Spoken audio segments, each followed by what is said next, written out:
I fear this is so much worse, knowing how the story ends. He is in on the rebel plans. I can't show it now, but I caved and I bought... It's the edits, man. People keep posting edits. I'm gonna have an emotional night tonight, I think.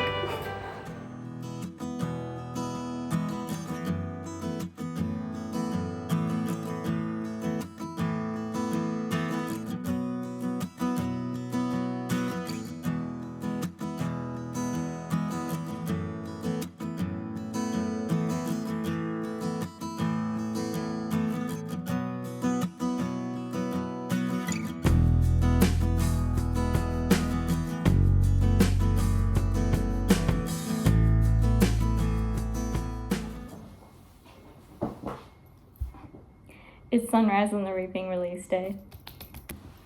Oh my god. I don't know how to feel. I'm excited, but I'm also terrified. You may notice the change in surroundings. As mentioned in my hopefully previous video, if I've edited it, my parents are getting the floors done at home, so we are currently staying in a unit somewhere else for the week, so this will be our little home for the next few days. But my plan today is literally go to the shops. I have to get one other thing for my computer, like an adapter cable. I'm gonna get that, go to the shops, get the book. If they don't have it, I'm actually going to lose my mind. They will have it. They will have it. I haven't reread The Hunger Games and Ballad of Songbirds and Snakes prior to today because I read them not that long ago, and I was also just rereading another series, Nevermore, for its new book, which doesn't come out to the end of April, but I thought it was going to take me longer to reread it. Anyway, so I haven't reread the books in preparation, but I was working my way through the movies. As you saw this morning, I just started Mockingjay Part 2. So I haven't finished it in time for the book, but that's fine. I remember everything that happened, so more to get back in the vibe of the Hunger Games world. See, I'm excited, but I'm also just terrified because I know Suzanne is going to like destroy me with this book. Anyway, I'm on a bit of a time crunch because we only have one key to get in and out of the apartment. So I have to be back for when my mom gets back. So I've got to go get this thing for my computer, get the book, get some stuff from Woolies, and then I'll be back.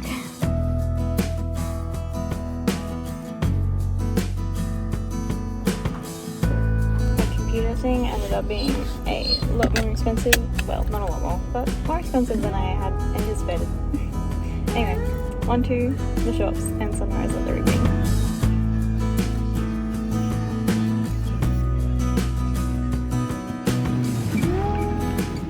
Oh my god, okay, it is so much hotter today than I expected it was going to be, and I had to turn my aircon off so it's not making annoying noises in the background of this clip. So I'm going to film this quickly. Almost had a little meltdown because they didn't have the book displayed on like the new releases shelf, and they didn't have it with the rest of the books on the normal shelves, and I was like, please please do not tell me that they don't have it. But thank god they were keeping it behind the counter. My friend was actually working there today. Oh my god. Also, I can't, let's not spoil myself accidentally. What was I gonna say? Oh, they also have gorgeous special editions of the original trilogy and Ballad, which I was so tempted to buy. It's $91 altogether, which is just a little much, but like I couldn't buy it today because we're obviously not home and I don't have space to like keep books, but I might come back another time and buy them. I'm really tempted, like so, Anyway, I've got all I need to get. We're heading home and I'm gonna read.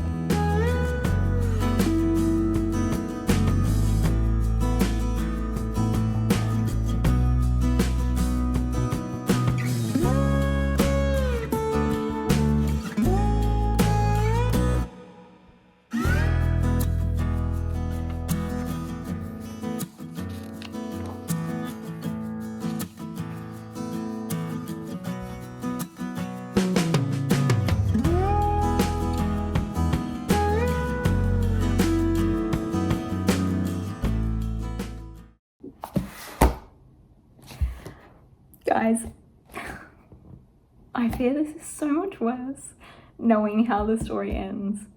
and where haymitch ends up and everyone else. Oh my god. This isn't a spoiler, but I just have to read this out. Happy birthday, haymitch. I figure if you're old enough to make it, you're old enough to drink it. I have to agree, and though I'm not a drinker myself, I'm glad to get the bottle.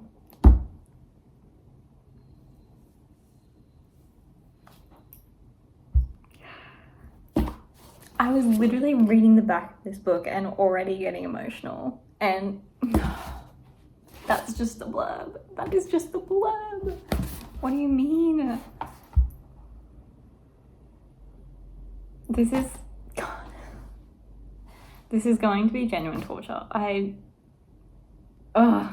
Anyway, let me continue reading. Also, another note, did we know that Reaping Day is haymitch's birthday? Is that new information? Did I forget that? Because that is devastating. That is actually awful. Suzanne, I can't even talk to you. I can't say it enough. I'm simply fearing for my mental health. Ugh.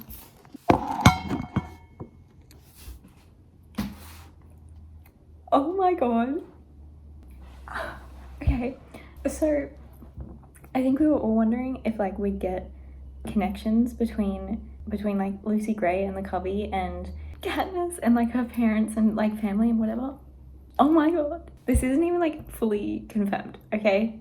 We still don't have like the proper family tree yet, but I see a name.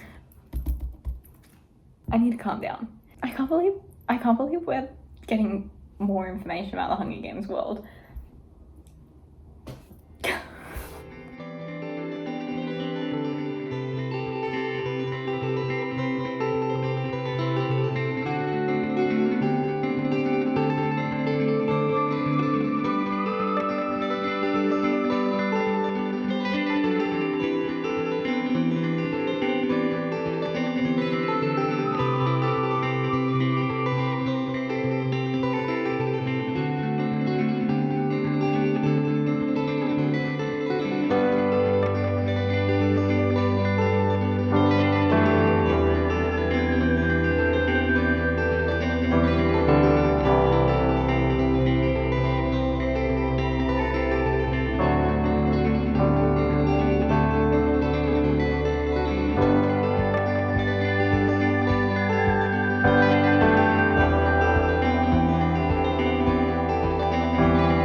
Okay, so I thought I'd do a little check-in. I'm on page 67.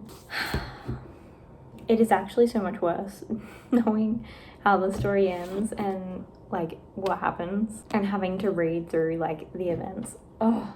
Also, we've gotten some cameos from characters that we know in the original trilogy, which I wasn't expecting. Well, some of them I was expecting, but one in particular, which I wouldn't consider it a spoiler, but I'm not going to say, just in case you want to go into this book completely blind, then I don't want to spoil anything for you. But yeah, it's fun to see them like earlier in their lives compared to when we see them in Hunger Games, and like the role that they had in previous Hunger Games compared to Katniss and Peeta's. Okay, I have to say this is mildly spoilery, so just skip ahead to the timestamp that I've got on the screen if you don't want to know like anything about the book. I'll wait for you to leave. Gone? Okay.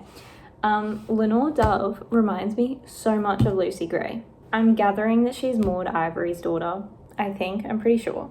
But the way she talks, like even her and haymitch's first conversation when he finds her in the meadow, and she's talking about like it's not certain that the sun will rise tomorrow. Like just because it's happened before doesn't mean it will always happen, and like having to expand your way of thinking to allow new like ideas to come in or whatever. Reminded me so much of how Lucy would talk in Ballad.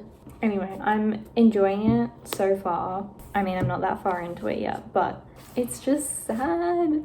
I mean, it's hard to say that I'm enjoying it because like, one, I know how it ends and it's not happy. Two, all the things that the tributes and like Haymitch experience up until the games, or I guess like throughout the entire books, like it's not good things, as we know. Ugh.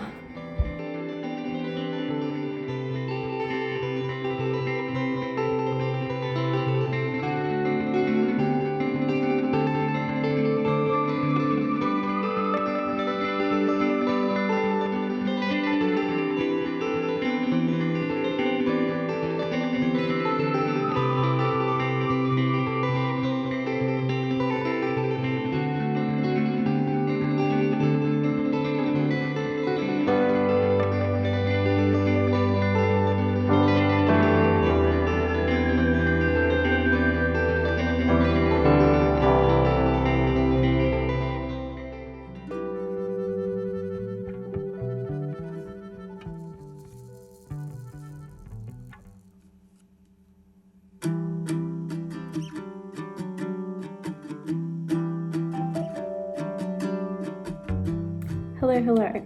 So I have not really had much of a chance to update you today, or honestly to read today. I was catching up with some friends and I also had to go and get some like food from town. So I honestly haven't read much today. I read this morning when I woke up for like 15-20 minutes. We're staying in this unit and people keep trying to open our door. It's mildly unsettling. I also read at lunch a little bit, but also don't mind my hair. I went for a walk this morning, got sweaty, went in the pool, went for another walk this afternoon, got sweaty. Please excuse it. Anyway, I've just done a very minimal amount of reading just now, but I've got to go have a shower because we're getting takeaway, which we have to pick up at 6:30. I'm now on page 152. So got this much left of the book. Also, this is like the first year that they're in the tribute complex, the tribute center, where they're like staying in apartments. Sorry if that's glaring. I don't know how to fix the glare on the camera right now. But anyway, one thing I didn't expect, maybe this was mentioned in the original trilogy, but I never really got the vibe that Haymitch was like hardcore with the rebels. I wouldn't say this is a spoiler, by the way, but again, if you like want to know absolutely nothing about this book, then skip ahead. But like, he is in on the rebel plans.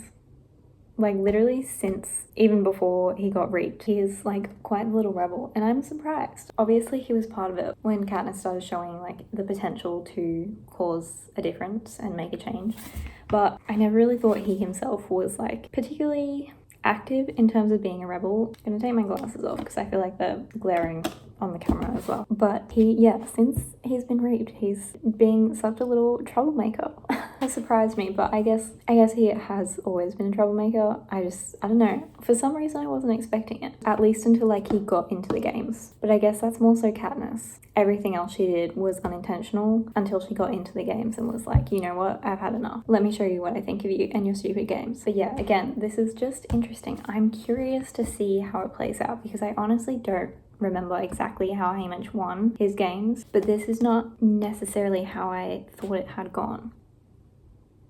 I can't really say anything else without like spoiling, but yeah, I don't know. This is interesting to be finding out how his story went. I will do some more reading tonight and hopefully I will have a little bit more of a reading day tomorrow. We shall see. Anyway, I'm gonna go shower and then have dinner, and I will speak to you soon.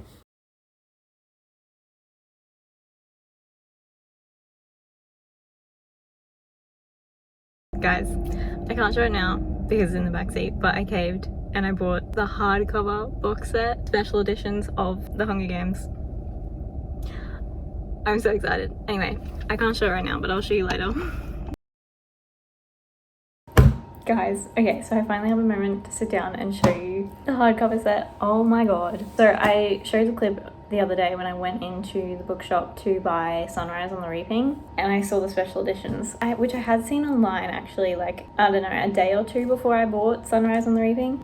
And I was like, I only saw the paperback ones. If I bought all 4 of them, then that would be like $91, I think. And then I saw online that they actually had a hardcover edition today, and I realized there was a sale going on as well. So I was like, I'm literally never gonna get these cheaper because they were $89.95. And look at how gorgeous these are. I'm not taking them out of the plastic just yet because obviously we're not home and I have to transport them. But like, are you kidding me? These are gorgeous. So it's got Hunger Games, Catching Fire, Mockingjay, and Ballad. These are my first hardboard. These are my first like big hardcover purchase, and I'm so happy. These are gonna be like my prized possession. And they also have, I mean, this was on the paperback, I assume it's also on the hardcover, but they have a sprayed edges as well. They're just so pretty. I can't, oh my god. Anyway, that is my fun purchase today. I just can't believe I got 4 hardcover books for $90. What? Anyway, I have not been able to do that much reading, unfortunately. Had a little bit more stuff going on today than previously expected. So I've just been getting reading in here and there, mostly at night and like when I'm eating and that sort of thing. So I'm slowly making progress, but I'm just enjoying it. The main thing that I'm finding is like the difference in perspective between Katniss and haymitch. Katniss was so survival focused, and she honestly, like, unintentionally, except for maybe Mockingjay and a little bit of Catching Fire. Well, no, Catching Fire, but like mainly in the first book, in the Hunger Games. All of Katniss's like rebellious things that she did to shove it to the capital were unintentional for the most part, until probably like we got to Rue, whereas haymitch is kind of actively a rebel, which is surprising, but also not. I don't know, but it's just interesting seeing the difference in their perspectives. But yeah, I've got to go. We're gonna go to the pool, so I will update you sometime soon. Bye. Hi, so it's been a couple days. I don't think I haven't spoken to the camera since Friday. It is now Tuesday because Saturday I was working all day. It was also the day that we were moving out of the unit and back home, but the flooring is still not done, hopefully being finished today, and then we can hopefully move in tonight. But because of that, my parents have been staying in the van, which I'm currently in now, outside our house, and I've been staying at our neighbour's place. And I also worked all day yesterday, so I just haven't had a chance to pick up the camera since Friday. I also haven't done a lot of reading since Friday. I did a little bit on Saturday night and Sunday night, I think, but I think like 85% of the way through. I'm very close to the end anyway, and I want to save that until we're back home so I can like fully immerse myself in it. So hopefully tonight I will finish Sunrise on the Reaping. I'm so scared. I've been seeing spoilers on Instagram every single time, because my feed is like probably like 60% Hunger Games at the moment. Every single time I open Reels, there is some Hunger Games related thing, and it's the edits, man. People keep posting edits, and it's so I'm scared, to say the least. Anyway, because of that, I knew I'd need like to be in my own room. I'm gonna have an emotional night tonight, I think. But yeah, because I haven't been reading too much of Sunrise, I actually picked up I think it's called Sword Catcher, if I'm not mistaken. Also, I'm so sorry if there's like lots of noises going on. The aircon's just switched on and the fan in the kitchen is on, which I don't know how to turn that off. So hopefully you can hear me. Okay, I just turned the aircon off so it's not so loud. Also, hopefully no one can hear me outside the van, but anyway. So yeah, I downloaded, I think it's called Sword Catcher by Cassandra Clare on my library app, because I've been seeing a lot of stuff because the second book has come out recently, I believe, and I'm just interested. I want to know the drama. It looks interesting from what I've seen. So I'm very early on in that. I've only read like a few pages, but last night I also read a little bit of The Hero of Ages by Brandon Sanderson, which I'm going to slowly be working my way through over the next month, probably month or two, let's be honest. So yeah, that's what I've been up to. I don't know when I'll be checking in next, but I am determined to finish Sunrise on the Reaping tonight. So you'll probably see what happens with that. I will talk to you soon.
Apologies if this is echoey, but I'm currently sitting on a mattress on the floor in our living room.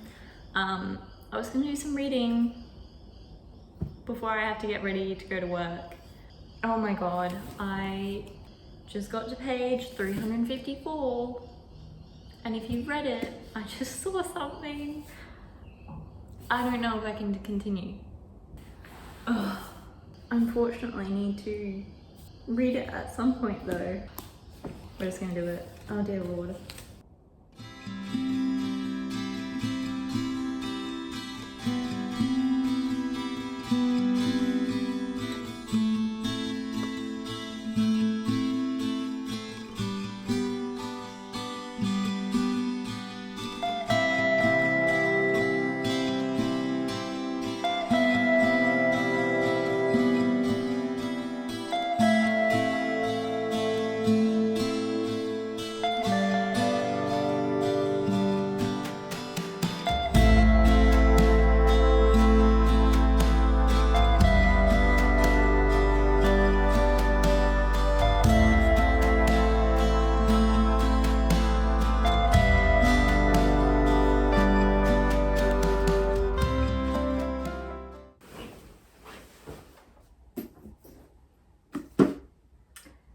So it's been quite a few days. I actually had to look at the dates of my videos, and I think it's been 2 weeks since I finished Sunrise on the Reaping, which is crazy. Initially, to begin with, I couldn't film a little final wrap up because I just didn't have the time to, and also I was wanting to sit with the book for a little bit and sort of mull over my thoughts, and then time just got away from me and I just didn't sit down to talk about it. So it's been a while. I've been sitting with my thoughts. I've been thinking about my feelings towards this book. So we're going to discuss my final opinions on Sunrise on the Reaping. By the way, this is like a really strange angle, I'm sorry. My bed is like in the middle of my room right now because we're still getting things done. Like we've just got the skirting boards done the other day, so we have to still I don't know, paint them. So currently my bed is still in the middle of my room. So still in a little bit of disarray, but anyway, let us get into my thoughts on the book. In the days after finishing this, I definitely had a lot of mixed feelings, which are kind of hard to explain because I kept just thinking, like, was this book necessary? Because if you haven't read The Hunger Games and Ballad of Songbirds and Snakes, then this book really isn't going to make any sense to you. But then I'd be like, well, that is the case of like any sequel, prequel book. But in the specific case of The Hunger Games, it's always a question of like, was it necessary to like go through this whole ordeal again of The Hunger Games, because it is so just unpleasant. Well, I did, again, hard to say I enjoyed this book, but hopefully you know what I mean when I say enjoy it in a not a happy fun sense, just a that was a good book sense. I did enjoy this book, but there were parts of it where not necessarily I thought it was dragging, but I was just sort of like not overly attached and not overly invested as I was in comparison to the original Hunger Games trilogy. But I think I had somewhat collected my thoughts to the point where I didn't realize that was still in there. I think I have collected my thoughts to a point that I can express them in some way, hopefully. We'll start off with the good points, I think. This is absolutely, by the way, if I keep looking down, it's because I have my computer on the floor with my notes. This is the perfect final piece to the puzzle of Panem and Snow and Katniss and like the revolution as a whole. This just perfectly pieces together the entire backstory of the original Hunger Games trilogy. It truly amazes me because I want to know so badly if Suzanne had already plotted all of this out, as in like Sunrise on the Reaping and Ballad, when she was writing the original trilogy, or if she just had like a vague idea of the background and she just managed to like weave that like masterfully into Ballad and Sunrise to create like the very in-depth backstory of it all. Because there are so many details in Sunrise and in Ballad where it is tying back to things that is mentioned in the original trilogy, and it's like, how surely she had this plotted out from like the very beginning of like her idea for the Hunger Games. It is crazy. Also, this is like probably the perfect explanation of how similar Katniss and Haymitch are, and the fact that Katniss, Peeta, Haymitch and Snow are all foils of one another, and also Lucy Greybeard. And this book, like I said, it is just like the missing piece to tie it all together. And it's just so interesting to find out that Haymitch is probably the only person, like he is specifically I think a foil of Katniss, and he is probably the only person who will ever truly understand her position and like what happened to her, because he kind of was the original Katniss. Although from this book we can kind of understand that there were maybe quite a few Katnisses in the past that just didn't end up starting the fire, you know? It is really hot, so I'm gonna have to turn on my fan. Hopefully you can't hear it in the background. Okay.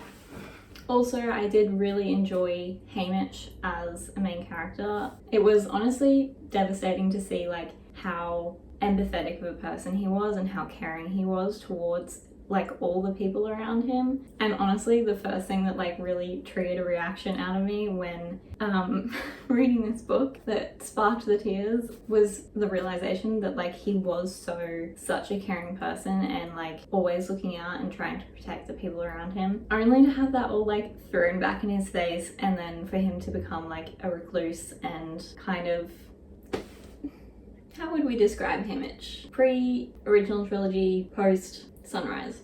Just, I don't know, like cynical and unfriendly and like a bit of a piece of work. And that was just kind of devastating for me to like realize that he had to, like, he was forced into becoming that because of Snow. Anyway, it's fine. I did enjoy him as a main character, but I will say Katniss definitely still takes the case for me. Takes the cake for me in terms of my favorite point of view character out of Snow and Haymitch and Katniss. But yeah, it was still interesting reading from his point of view, and I did appreciate his perspective on his experience of the games. Now, moving on to my slight gripes with this book, Lenore Dove. She isn't really in this book all that much. We see her in like the first few chapters, and then obviously Haymitch is taken to participate in the Hunger Games, and yet he talks about her like a lot, which obviously we know is like kind of like one of the main points of this book. She is an important presence in this book, but again, she's not really there. We don't really know her as a character. We just know what haymitch just tells us about throughout the course of the rest of the book. Okay, I did definitely feel for them, but at some point I was also like, I'm not really connected to this. I'm connected to it because I'm connected to haymitch and I don't want him to experience pain, but I'm not connected necessarily to their relationship or to Lenore Dove. But then again, you could also say that she is a foil of a certain other covey girl who constantly haunts the narrative, and for this particular book, she is haunting haymitch's narrative. So pros and cons to literally every single point that I could think of. But anyway, now the other thing that sort of ties into the is this book necessary is that we have seen the games multiple times at this point. This is our 4th time going through the games. The Hunger Games, obviously it's the first time we're seeing it with Catching Fire. It's the first quarter quell that we are experiencing with the characters, and it opens up a new aspect of the games because we're seeing the previous victors and getting to know like more of the backstory of like their stories. And then we have in Ballad, we get to, I think it's the 10th Hunger Games, yes? Very, very early on, where the Hunger Games are like completely, vastly different to the Hunger Games that we knew in the original trilogy. haymitch's games, however, we are just sort of going through the motions because it's almost identical to how Katniss's games play out. I feel like Suzanne was more focused on telling haymitch's story and finally like tying all the pieces together rather than creating like a real experience with the games, which again, we don't really want that because it's so like awful, but that is kind of the point of this specific book, is that it is the 2nd quarter quell and there is double the tribute. So it's like double the awfulness of it all and double the brutality, except we don't even really see half of the tributes. But like I didn't even feel the loss of many of the tributes because we don't get to know them, which I get it's hard to do with that many tributes in like the span of a book. I don't know, it felt like in some part she was like rushing past that aspect of it all to get to haymitch's like defining moments in the book so that she could make her final point of like propaganda and how haymitch's games is twisted so much by the end of it. But we are just following haymitch's story. We don't really focus on how the other tributes, maybe their games were twisted. But yeah, I don't know, that's just something that I'm a little bit iffy on. Anyway, so those are my thoughts on this book. I don't know what I'm rating it. I think I'm going to rate it 4.5 stars. But yeah, I think this is a book for people, like it hits the hardest when you have recently read the original trilogy and Ballad, and that is like the way it's intended to be read. So like majority of the hard-hitting moments in this book, you have to know the backstory. Like you have to have it fresh in your mind, especially since a lot of the little things build up to make it like that much worse. So yeah, those are my thoughts on the book. There are so many people online who are doing like in-depth breakdowns of like all the like characters and all the little scenes and stuff that tie back to the original book, which are like blowing my mind. Again, Suzanne, incredible. And evil, by the way, awful. I do really want to reread the original trilogy. I mean, do I want to? No, because it's going to put me through so much pain, but knowing how it all like came to be to that point in the original trilogy, now it's going to be like insane. So yeah, this was a really good book. If you're a Hunger Games enjoyer, definitely read it. Although if you haven't read the Hunger Games in a while, maybe refresh your memory in one way or another. This was devastating. To say the least. Finally getting to know haymitch's backstory, and I can't believe that I'm gonna have to sit through a movie of this and experience pain all over again. Cool. Love that. Absolutely great. But yeah, I hope you enjoyed this little reading vlog. It was a little bit all over the place because of, well, 1, this book, and 2, the life things going on, so we're, you know, bobbing around different places. But anyway, thank you so much for watching this video. I hope you enjoyed it. Let me know in the comments if you've read Sunrise on the Reaping, what you thought of it, how much it destroyed you. My art Instagram, my Goodreads, and my Storygraph will all be linked in the description below, as well as my Ko-fi. If you would like to support me, that would be very much appreciated. Again, thank you so much for watching this video, and I will see you all next time. Bye!